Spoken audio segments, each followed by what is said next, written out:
Hello， 大家好。No means 不 ，thanks means 谢。However, no thanks doesn't translate to 不谢。The reason is 不谢 is equivalent to you are welcome.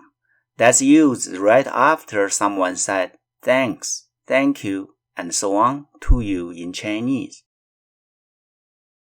For example, 多谢你的帮助，多谢你的帮助。不谢，不谢。So how to say no thanks in Chinese? That is 不，谢谢。不，谢谢。There must be a clear break between 不 and 谢谢。For example, 你想喝啤酒吗？你想喝啤酒吗？不，谢谢。不，谢谢。As you hear, we must say 谢 twice and not once. 不，谢谢。好，谢谢。下次再见。